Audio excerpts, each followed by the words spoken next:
Bendiga el Señor de manera poderosa. Es una bendición y un privilegio que el Dios de los cielos me concede de compartir contigo un estudio de la palabra del Señor. Continuamos con la serie del estudio del libro de los Hebreos, la epístola a los Hebreos, y ha sido muy interesante recorrer una serie de temas que esta epístola nos presenta. Y yo te invito a que en esta hora consideremos el tema de Jesucristo, nuestro gran sumo sacerdote, y para eso vamos a ir al capítulo 4 del libro de Hebreos para mirar unos versos que quiero leerte, primero en la versión Reina Valera y luego en otra versión más actualizada. Dice así esta palabra del Señor en el capítulo 4 de Hebreos, los versos del 14 al 16. Y yo creo que es bien importante en este tiempo repasar esta epístola porque gira en torno a la persona y obra de Cristo. No solamente lo que ocurrió en el pasado, sino lo que está ocurriendo en el presente, y la palabra plantea lo que habrá de ocurrir. Así que ven conmigo Hebreos, capítulo 4, versos 14 al 16, dice de la siguiente manera, dice: por tanto, teniendo un gran sumo sacerdote que traspasó los cielos, Jesús, el Hijo de Dios, retengamos nuestra profesión, porque no tenemos un sumo sacerdote que no pueda compadecerse de nuestras debilidades, sino uno que fue tentado en todo según nuestra semejanza, pero sin pecado. Acerquémonos, pues, confiadamente al trono de la gracia para alcanzar misericordia y hallar gracia y para el oportuno socorro. Eso es lo que nos dice Hebreos capítulo 4, versos 14 al 16, en otra versión actualizada que se llama Nueva Traducción Viviente, dice de la siguiente manera, escucha bien: por lo tanto, ya que tenemos un gran sumo sacerdote que entró en el cielo, Jesús, el Hijo de Dios, aferrémonos a lo que creemos. Nuestro sumo sacerdote comprende nuestras debilidades porque enfrentó todas y cada una de las pruebas que enfrentamos nosotros. Sin embargo, él nunca pecó. Así que acerquémonos con toda confianza al trono de la gracia de nuestro Dios.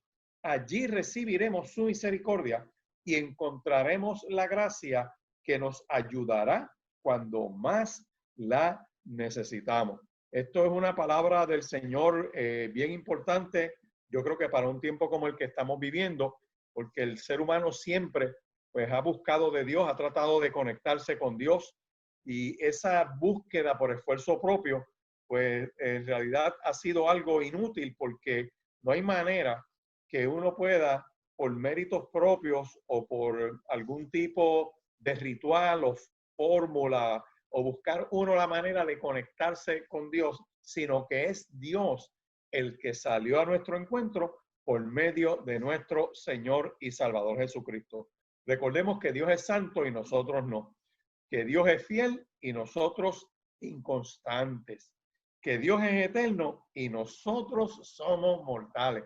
Por eso es que el libro de Hebreos enfatiza de una manera bien establecida que el ser humano, para que se pueda conectar con Dios, se requiere un mediador entre Dios y los hombres que nos lleve a esa presencia de Dios. Y ahí es que tenemos que mirar la Biblia en su totalidad, tanto el Antiguo como el Nuevo Testamento. Hay gente que pone un énfasis más en lo del Antiguo Testamento, otros en el Nuevo Testamento, pero es que los dos funcionan de manera integrada. De principio a fin está la revelación de Dios para la humanidad. La propuesta de Dios al ser humano se encuentra en su palabra poderosa, y el Antiguo Testamento nos enseña cómo funcionaba pues el sistema sacerdotal de Israel, que era una señal de lo que iba a ser manifestado en el futuro. Y lo primero que vemos es que el sacerdote era un hombre de la familia de Aarón, descendiente de Leví, de la tribu de Leví. Eso era lo primero. Dos, tenía una función principal, que era que una vez al año, en el día de lo que se llama la purificación o el Yom Kippur que celebran los judíos, el sacerdote iba al templo y en el templo presentaba su ofrenda. El templo estaba dividido en tres partes. Estaba el atrio, estaba el lugar santo y el lugar santísimo. Conocemos, por ejemplo, el atrio de los gentiles, que era el espacio para que los extranjeros vinieran de otras naciones y tuvieran su lugar allí en la casa de Dios y pudieran participar, ¿verdad?, de lo que es esa experiencia de adorar al Señor en lo que era el templo. Y es el pasaje donde vemos que Cristo entra y saca a los cambistas y los saca de allí porque ellos habían ocupado el atrio de los gentiles. Los comerciantes se metieron a la casa de Dios a sacarle el dinero a los extranjeros, a cambiarles la moneda, a hacerle un cambio en los animales que traían para el sacrificio. Y Cristo vio eso y dijo, ustedes han convertido esto en cueva de ladrones. Y lo que quiero traer con esta manifestación de lo que era el templo y lo que simbolizaba cada cosa es que el sacerdote tenía una función en ese templo que era importantísima. Así que en el lugar santo, el sacerdote ofrecía que un sacrificio por sus propios pecados y luego entraba en el lugar santísimo para ofrecer sacrificio por los pecados del pueblo. O sea, había una gran diferencia entre el lugar santo y el lugar santísimo. Y había un gran velo espeso, fuerte, que dividía ese lugar y solamente el sumo sacerdote podía entrar en ese lugar a hacer su oficio de presentar sacrificio para todo el pueblo. Por eso es que nosotros vemos que la obra de Cristo en la cruz del Calvario, y eso lo distingue de cualquier fundador de religiones, nuestro Señor y Salvador Jesucristo, en el momento de él entregar su vida en la cruz del Calvario, en el momento que se presenta como sacrificio vivo, santo y agradable a Dios en rescate de toda la humanidad, en ese momento que él expira, y voy a buscarte el pasaje, está en Mateo, capítulo 27, que acompáñame y búscalo un momento, vas a ver que ocurre un milagro poderoso, y es que ese velo que estaba en el templo, que marcaba el lugar santo y lo dividía del Santísimo, fue roto de arriba abajo. ¿Y para qué? Para que todo aquel que estuviera fuera de ese lugar santísimo, todas esas personas de los atrios, pudieran tener acceso a la presencia del Señor. Ese es el símbolo que ocurre con la ruptura del velo.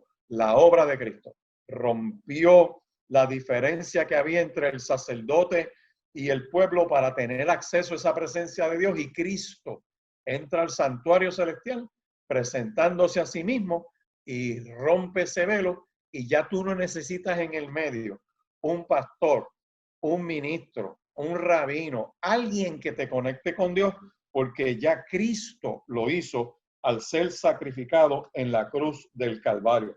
Dice el verso 50 de Mateo capítulo 27. Mas Jesús, habiendo otra vez clamado a gran voz, entregó el Espíritu, o sea, murió en la cruz. Dice el verso 51.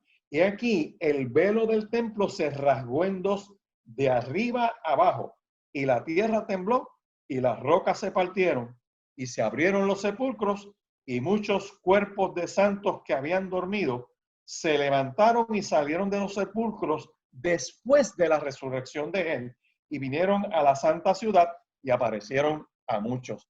Esta palabra de la señal de lo que ocurrió cuando Cristo entrega su vida en la cruz del Calvario, demuestra que Dios aceptó su sacrificio. Y fíjate qué interesante, dice ese verso 51 de Mateo 27, que ese velo que dividía el lugar santo del Santísimo se rompió, se rasgó de arriba abajo. O sea, Dios mismo lo rompió y se elimina esa separación que había, y tú y yo tenemos acceso a esa presencia de Dios por medio de la obra de nuestro Señor y Salvador Jesucristo. Así que una de las cosas bien importantes, por eso es que el sacrificio de Cristo en la cruz del Calvario pagó nuestro pecado en la cruz, el justo por los injustos. Es bien interesante porque todos los sacrificios que se hacían antes por los sacerdotes eran unos sacrificios incompletos. Se presentaban animales para derramar sangre. Esa sangre, por así decir, expiaba el sacrificio del pueblo por un año. El sacerdote entraba una vez al año y presentaba ese sacrificio en el lugar santísimo, en favor del pueblo. Y cada año tenía que renovarse ese sacrificio. Y cada vez que moría un gran sumo sacerdote de estos, tenía que entonces ser sustituido por otro. Ya ese no podía seguir oficiando. ¿Y qué descubrimos a la luz del tiempo, según la revelación de la palabra? Que esos sacrificios humanos pues no eran eficaces. ¿Por qué? Porque eran unos rituales que seguían unas formalidades que no transformaban al ser humano. No había un nuevo nacimiento. Número 2, el conocimiento y la educación no han transformado a ninguna sociedad. O sea que esa relación o esas prácticas rituales no han logrado transformar una sociedad. El mensaje de miedo que muchas personas llevan no liberta a nadie del pecado. El mensaje legalista que muchos están llevando, obligando a la gente a cumplir rituales, y se van al Antiguo Testamento a tratar de seguir los rituales del pueblo de Israel, a ver si se salvan por luz propia, pues tienen que reconciliarse con Hebreos capítulos 7, 8, 9 y 10. Tienen que repasar lo que dice Gálatas. Le dicen Gálatas insensatos, habiendo comenzado por el Espíritu. Van a virar otra vez para atrás a tratar de cumplir la ley. Ver Romanos capítulo 10, que dice el apóstol Pablo que la oración de él es por la salvación de Israel. O sea, siguiendo la ley no se salvan, porque no hay manera que el hombre pueda salvarse a sí mismo, porque en lo que falla en un solo aspecto de la ley, los falla todos. La democratización en el pueblo de Dios ha afectado todo, lo quieren llevar a votación, todo es por mayoría, muchas grandes decisiones, y esa democratización está guiando multitudes a la perdición. Están movimientos que se supone que son serios, entidades que estaban en la palabra, ahora lo están llevando todo a votación en términos de los estilos de vida de las personas, si pueden pecar, si no pueden pecar. En algún momento harán una asamblea, digo yo, para enmendar el Salmo 23 y cambiarlo, porque ellos creen que lo pueden hacer por ese nuevo Dios que está caminando por la humanidad, que se llama la democracia. La iglesia vive bajo una teocracia, como Dios dice, como dice su palabra. Sécase la hierba, marchítase la flor, pero la palabra del Señor permanece para siempre. Así que no hay manera que el hombre pueda cambiar estas cosas. Pero la Biblia dice, escúchame muy bien, que hay un solo Dios y un solo mediador entre Dios y el hombre. Eso está en Primera de Timoteo. La epístola a Timoteo, capítulo 2 y verso 5, el apóstol Pablo le dice a su discípulo, hay un solo Dios y un solo mediador. No hay muchos mediadores. No hay corredentores ni corredentoras. Un solo mediador entre Dios y el hombre. Por eso es que cuando Cristo está siendo crucificado en la cruz del Calvario, la narrativa dice que habían varias mujeres al pie de la cruz y su discípulo amado estaba allí y que algunos seguidores de él también estaban allí. Y una de las expresiones que Cristo hace desde la cruz es establece una raya donde establece que está la humanidad que va a ser salvada y él como redentor de toda la humanidad. Ni su mamá María, ni el discípulo amado, nadie pudo decir, bajen a Jesús de esa cruz y yo doy mi vida por él, porque todo el mundo sabía que Cristo subió a la cruz del Calvario como justo para pagar el pecado de toda la humanidad. Por lo tanto, el sacrificio de Cristo, su obra redentora, le da vida a todo aquel que en él cree.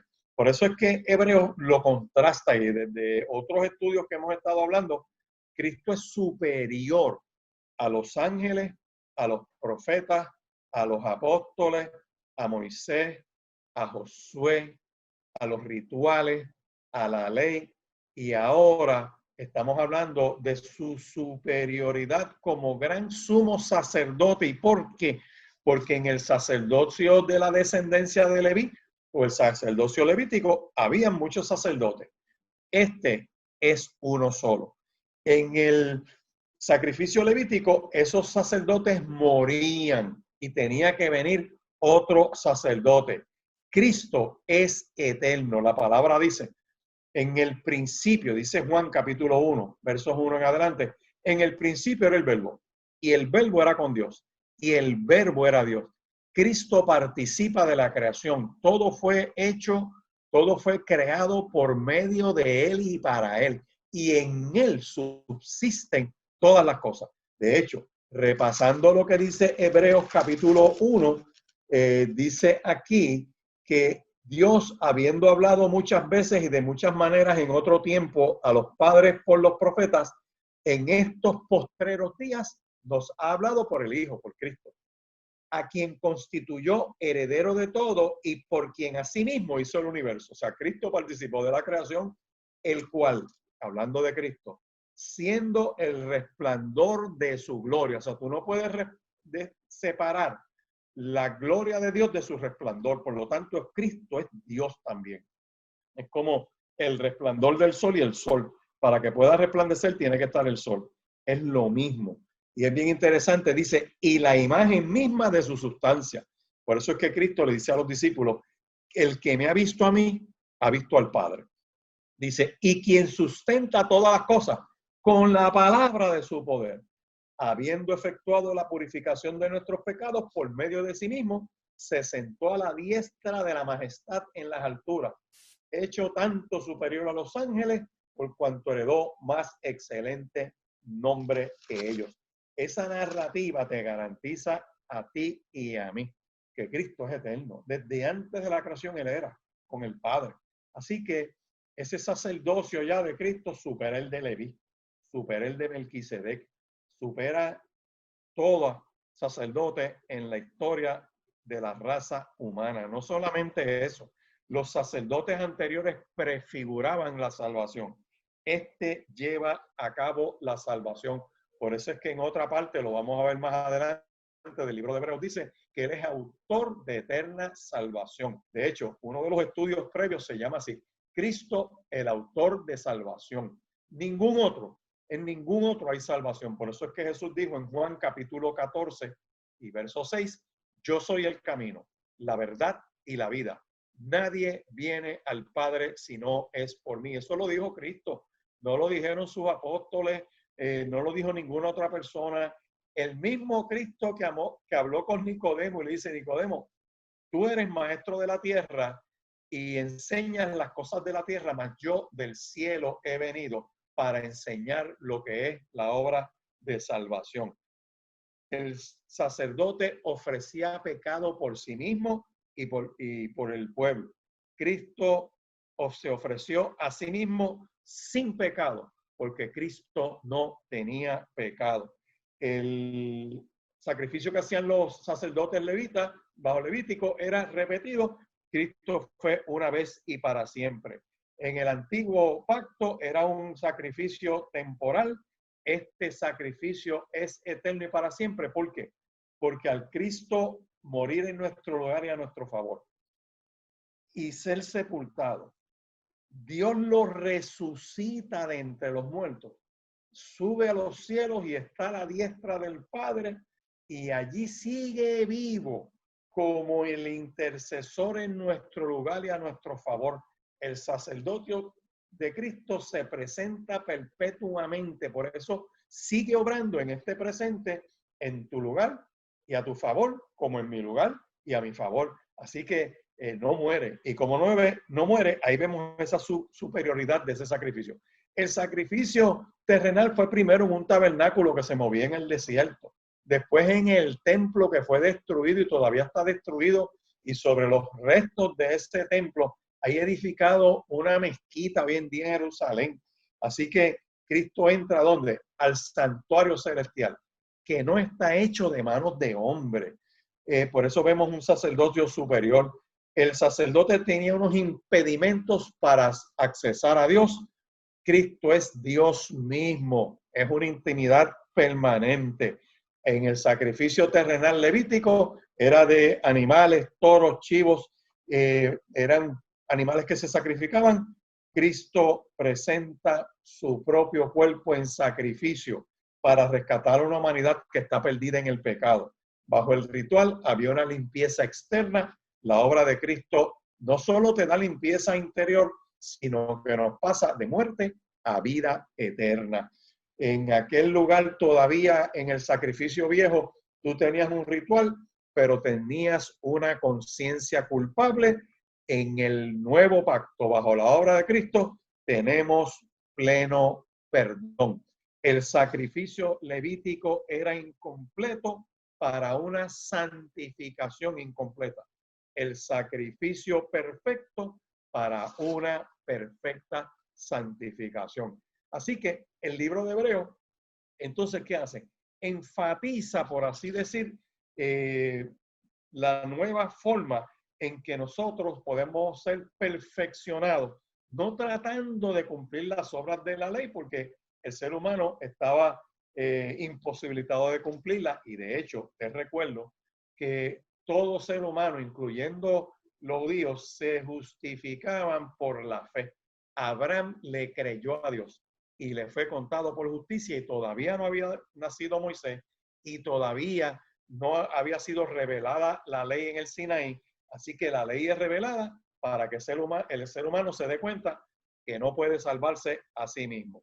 En Cristo Jesús tenemos el gran sumo sacerdote que sube al mismo cielo para ayudarnos. Esto es bien importante, que Cristo entiende nuestras debilidades. Por eso es que dice Hebreos capítulo 4, que este sacerdote puede compadecerse por nosotros. Y yo quiero leerte esa parte otra vez y te voy a dar la explicación de cómo es que Cristo fue tentado en todo.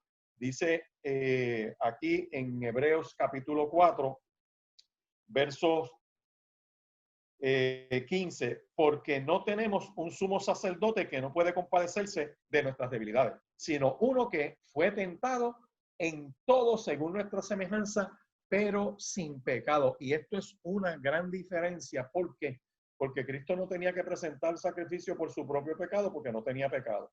Cuando yo voy a la palabra, eso le da a él esa realidad de poder entendernos en nuestras debilidades, porque Él es Dios encarnado y viviendo en esa temporalidad de la carne humana sobre la faz de la tierra.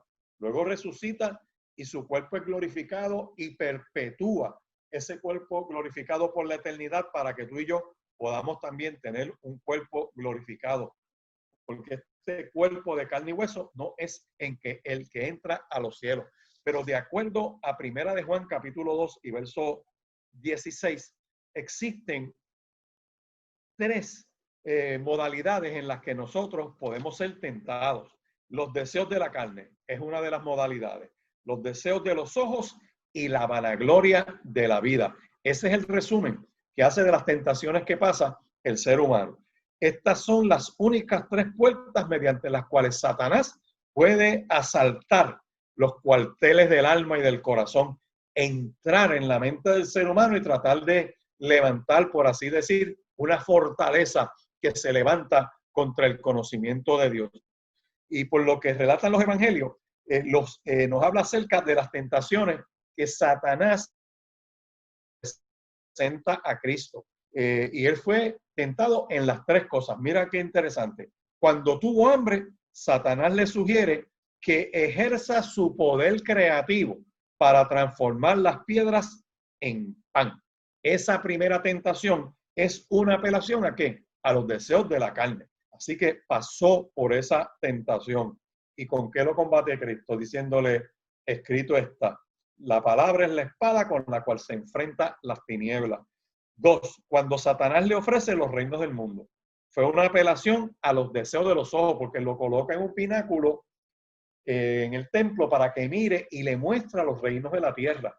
Y le ofrece los reinos de la tierra si postrado lo adorara. Así que eso es una apelación ¿a qué? Al deseo de los ojos. Ahí tiene la segunda tentación.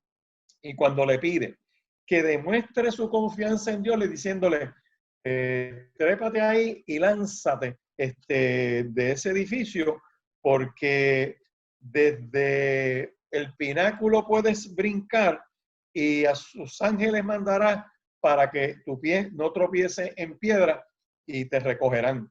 Dice, fue una apelación, fue una incitación a la vanagloria de la vida.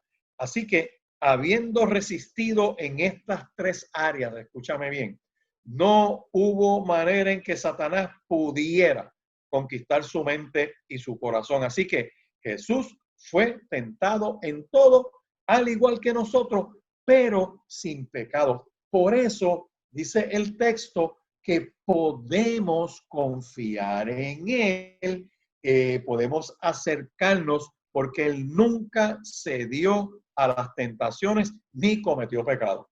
Ahí tú tienes la gran diferencia entre Cristo como sumo sacerdote por encima de todo sacerdocio y ritual humano. La pregunta es si la obra de Cristo es tan perfecta. De hecho, lo voy a narrar como lo dice Colosenses. Ven conmigo un momento a Colosenses capítulo 2, cuando dice, esto se los digo, verso 4 en adelante, para que nadie los engañe con palabras persuasivas.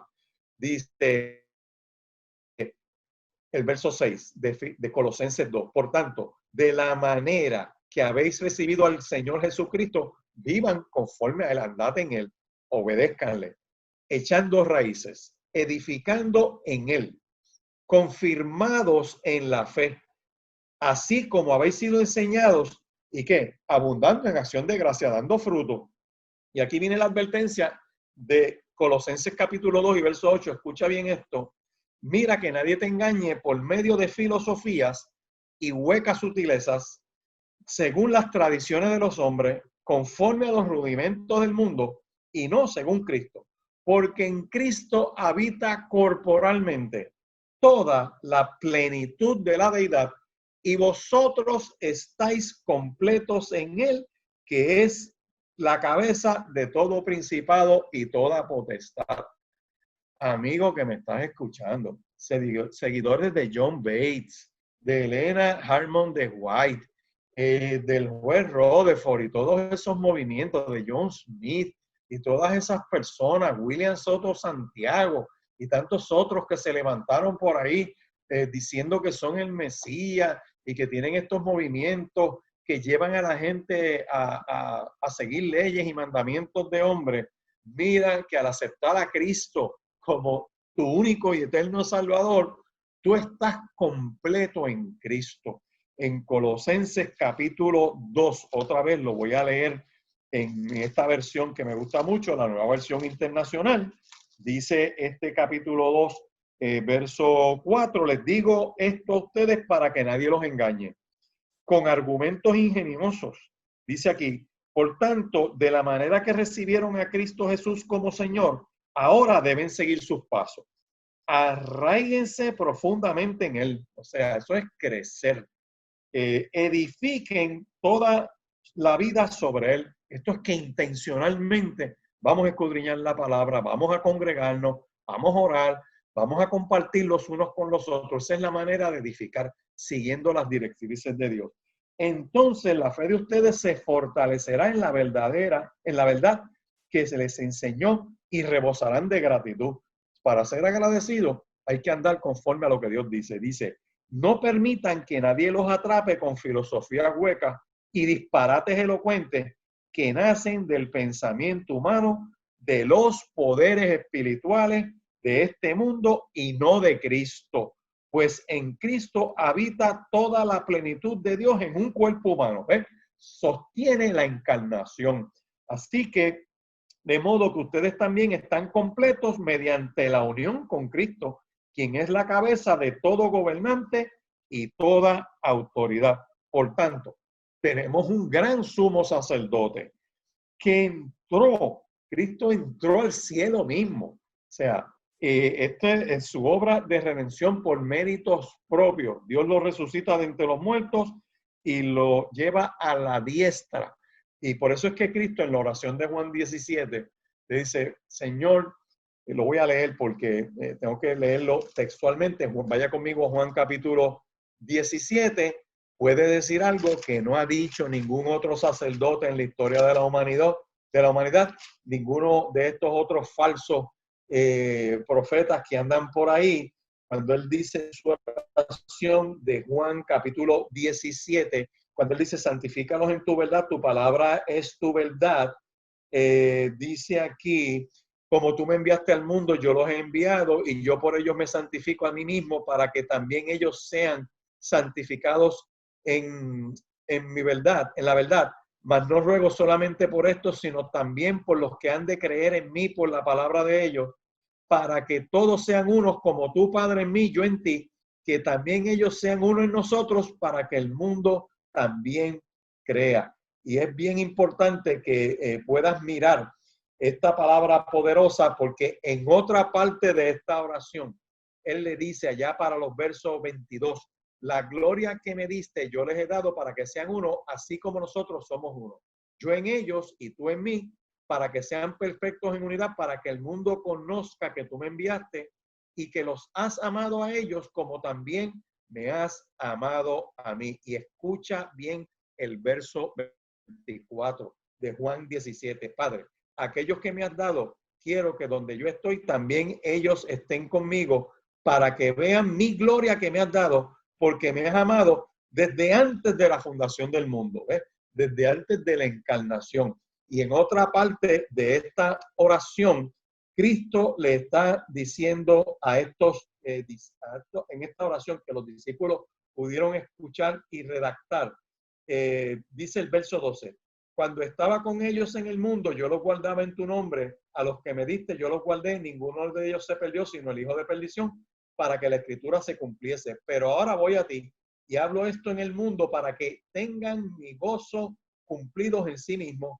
Les he dado tu palabra y no te ruego que los quites del mundo, sino que los guardes del mal. Verso 5, que todavía es bien poderoso, y quiero enfatizar esta parte del sacerdocio de Cristo como gran sumo sacerdote. Dice, ahora pues, Padre, glorifícame al lado tuyo, con aquella gloria que tuve antes que el mundo fuese. Cristo temporalmente en su encarnación entra en el marco de la finitud del ser humano sin dejar de ser Dios. Por eso es que Dios, cuando lo resucita de entre los muertos, lo exalta hasta lo sumo y le da un nombre que es sobre todo nombre, para que en el nombre de Jesús se doble toda rodilla de lo que están en el cielo, en la tierra y debajo de la tierra, y toda lengua confiese que Jesús es el Señor, para gloria de Dios Padre.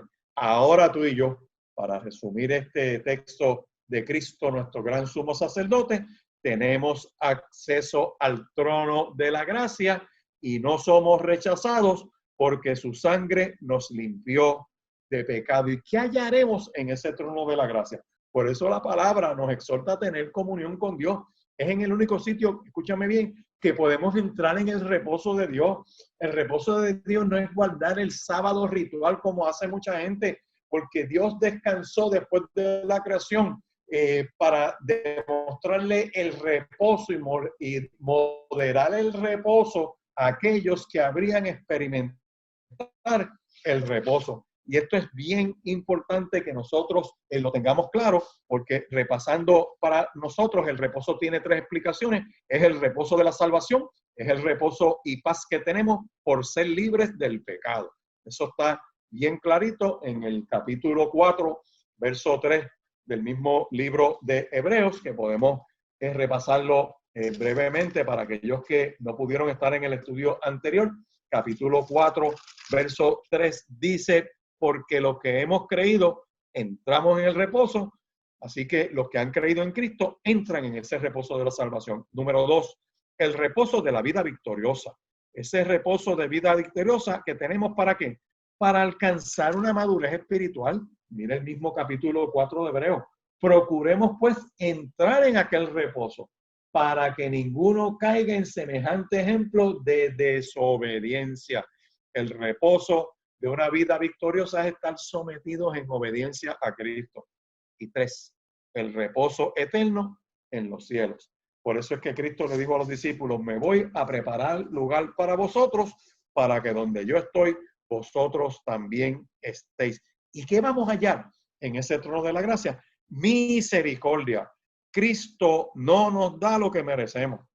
Porque sabes que ese trono es de hallaréis gracia y misericordia. Misericordia es que Dios no me da el castigo que yo merezco porque le he fallado. Pero aceptar a Cristo como su único y eterno Salvador me da la salvación, que es gratuita para todo aquel que en él cree, igual que Abraham, que creyó y le fue contado por justicia. Dice, y hay gracia. Cristo nos da por gracia lo que no merecemos. Así que para todo lo que necesitamos, dice Hebreos capítulo 4, de una manera contundente, en ese verso 16 y 15 y 16, no tenemos un sumo sacerdote que pueda compadecerse de nuestras debilidades, sino uno que fue tentado en todo según nuestra semejanza, pero sin pecado. Y aquí viene, acércate confiadamente. Puedes ir tranquilamente por la obra de Cristo en nuestro lugar, en nuestro favor, porque hay misericordia y hay gracia. 2, confiadamente es que no tienes que temer, no tienes de qué avergonzarte. La obra de Cristo nos limpió de todo pecado. Nadie nos puede echar en cara nuestro pecado porque la sangre de Cristo nos limpió y la obra de Cristo delante de Dios nos sigue limpiando. Esa es la gran obra que se nos dice en Primera de Juan.